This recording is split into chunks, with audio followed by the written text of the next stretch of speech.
یہ ہے اصل معاملہ، اسے سمجھ لو، اور جو اللہ کے مقرر کردہ شعائر کا احترام کرے تو یہ دلوں کے تقوی سے ہے۔ شعائر یعنی خدا پرستی کی علامات، خواہ وہ اعمال ہوں جیسے نماز، روزہ، حج وغیرہ، یا اشیاء ہوں جیسے مسجد اور ہدی کے اونٹ وغیرہ، دلوں کے تقوی سے ہے۔ یعنی یہ احترام دل کے تقوی کا نتیجہ ہے، اور اس بات کی علامت ہے کہ آدمی کے دل میں کچھ نہ کچھ خدا کا خوف ہے، جبھی تو وہ اس کے شاعر کا احترام کر رہا ہے۔ دوسرے الفاظ میں اگر کوئی شخص جان بوجھ کر شاعر اللہ کی ہتک کرے تو یہ اس بات کا صریح ثبوت ہے کہ اس کا دل خدا کے خوف سے خالی ہو چکا ہے، یا تو وہ خدا کا قائل ہی نہیں ہے، یا ہے تو اس کے مقابلے میں باغیانہ روش اختیار کرنے پر اتر آیا ہے۔ تمہیں ایک وقت مقرر تک ان ہدی کے جانوروں سے فائدہ اٹھانے کا حق ہے، پھر ان کے قربان کرنے کی جگہ اسی قدیم گھر کے پاس ہے۔ فائدہ اٹھانے کا حق ہے۔ پہلی آیت میں شاعر اللہ کے احترام کا عام حکم دینے اور اسے دل کے تقوی کی علامت ٹھہرانے کے بعد یہ فقرہ ایک غلط فہمی کو رفع کرنے کے لیے ارشاد فرمایا گیا ہے۔ شاعر اللہ میں ہدی کے جانور بھی داخل ہیں، جیسا کہ اہل عرب مانتے تھے، اور قرآن خود بھی آگے چل کر کہتا ہے کہ وَالْبُدْنَ جَعَلْنَاهَا لَكُم مِّن شَعَائِرِ اللَّهِ، یعنی اور ان ہدی کے اونٹوں کو ہم نے تمہارے لیے شاعر اللہ میں شامل کیا ہے۔ اب سوال پیدا ہوتا ہے کہ شاعر اللہ کی تعظیم کا جو حکم اوپر دیا گیا ہے، کیا اس کا تقاضا یہ ہے کہ ہدی کے جانوروں کو بیت اللہ کی طرف جب لے جانے لگیں تو ان کو کسی طرح بھی استعمال نہ کیا جائے؟ ان پر سواری کرنا یا سامان لادنا یا ان کے دودھ پینا تعظیم شاعر اللہ کے خلاف تو نہیں ہے؟ عرب کے لوگوں کا یہی خیال تھا، چنانچہ وہ ان جانوروں کو بالکل کوتل لے جاتے تھے۔ راستے میں ان سے کسی طرح کا فائدہ اٹھانا ان کے نزدیک گناہ تھا۔ اسی غلط فہمی کو رفع کرنے کے لیے یہاں فرمایا جا رہا ہے کہ قربانی کی جگہ پہنچنے تک تم ان جانوروں سے فائدہ اٹھا سکتے ہو۔ ایسا کرنا تعظیم شاعر اللہ کے خلاف نہیں ہے۔ یہی بات ان احادیث سے معلوم ہوتی ہے جو اس مسئلے میں حضرت ابو ہریرہ رضی اللہ عنہ اور حضرت انس رضی اللہ عنہ سے مروی ہیں۔ ان میں بیان ہوا ہے کہ نبی صلی اللہ علیہ وسلم نے دیکھا کہ ایک شخص اونٹ کی مہار تھامے پیدل چلا جا رہا ہے اور سخت تکلیف میں ہے۔ آپ صلی اللہ علیہ وسلم نے فرمایا اس پر سوار ہو جا۔ اس نے عرض کیا یہ ہدی کا اونٹ ہے۔ آپ نے فرمایا ارے سوار ہو جا۔ مفسرین میں سے ابن عباس رضی اللہ عنہ، قتادہ رحمۃ اللہ علیہ، مجاہد رحمۃ اللہ علیہ، ضحاک رحمۃ اللہ علیہ اور عطا خراسانی رحمۃ اللہ علیہ اس طرف گئے ہیں کہ اس آیت میں ایک وقت مقرر تک سے مراد جب تک کہ جانور کو قربانی کے لیے نامزد اور ہدی سے موسوم نہ کر دیا جائے ہے۔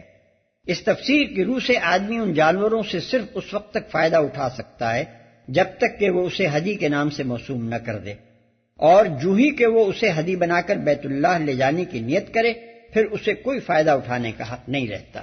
لیکن یہ تفسیر کسی طرح صحیح نہیں معلوم ہوتی۔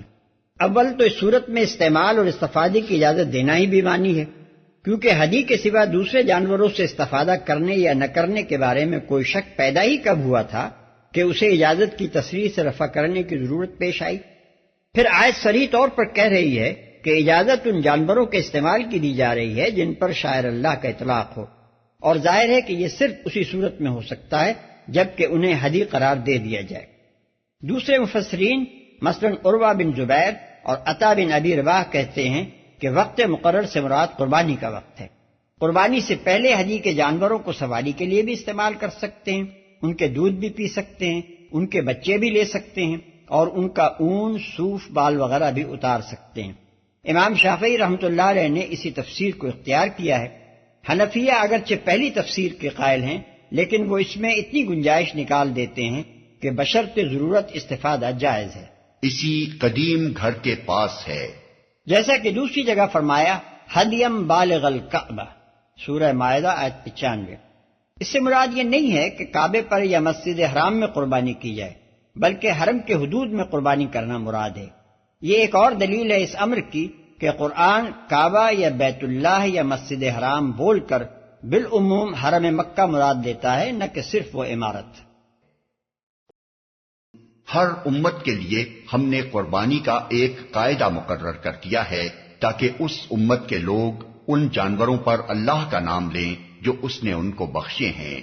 ان مختلف طریقوں کے اندر مقصد ایک ہی ہے، پس تمہارا خدا ایک ہی خدا ہے اور اسی کے تم مطیع فرمان بنو، اور اے نبی بشارت دے دے عاجزانہ روش اختیار کرنے والوں کو، جن کا حال یہ ہے کہ اللہ کا ذکر سنتے ہیں تو ان کے دل کانپ اٹھتے ہیں، جو مصیبت بھی ان پر آتی ہے اس پر صبر کرتے ہیں، نماز قائم کرتے ہیں، اور جو کچھ رزق ہم نے ان کو دیا ہے اس میں سے خرچ کرتے ہیں جو اس نے ان کو بخشے ہیں۔ اس آیت سے دو باتیں معلوم ہوئیں۔ ایک یہ کہ قربانی تمام شرائع الہیہ کے نظام عبادت کا ایک لازمی جز رہی ہے۔ توحید فی العبادت کے بنیادی تقاضوں میں سے ایک یہ بھی ہے کہ انسان نے جن جن صورتوں سے غیر اللہ کی بندگی کی ہے ان سب کو غیر اللہ کے لیے ممنوع کر کے صرف اللہ کے لیے مختص کر دیا جائے۔ مثلا انسان نے غیر اللہ کے آگے رکوع و سجود کیا ہے، شرائع الہیہ نے اسے اللہ کے لیے خاص کر دیا۔ انسان نے غیر اللہ کے آگے مالی نذرانے پیش کیے ہیں، شرائع الہیہ نے انہیں ممنوع کر کے زکوٰۃ و صدقہ اللہ کے لیے واجب کر دیا۔ انسان نے معبودان باطل کی تیرتھ یاترا کی ہے، شرائع الہیہ نے کسی نہ کسی مقام کو مقدس یا بیت اللہ قرار دے کر اس کی زیارت اور طواف کا حکم دے دیا۔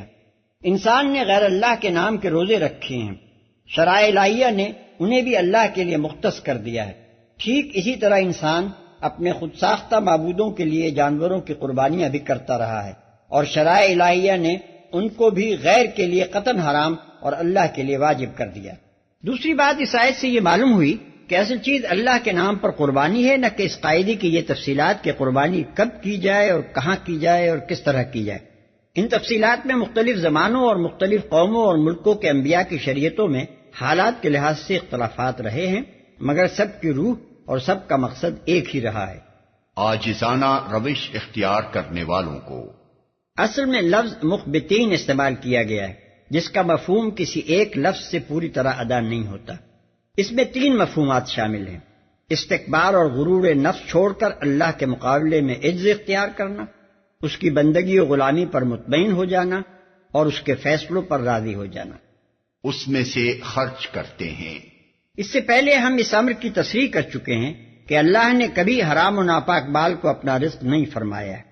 اس لیے آیت کا مطلب یہ ہے کہ جو پاک رزق ہم نے انہیں بخشا ہے اور جو حلال کمائیاں ان کو عطا کی ہیں ان میں سے وہ خرچ کرتے ہیں۔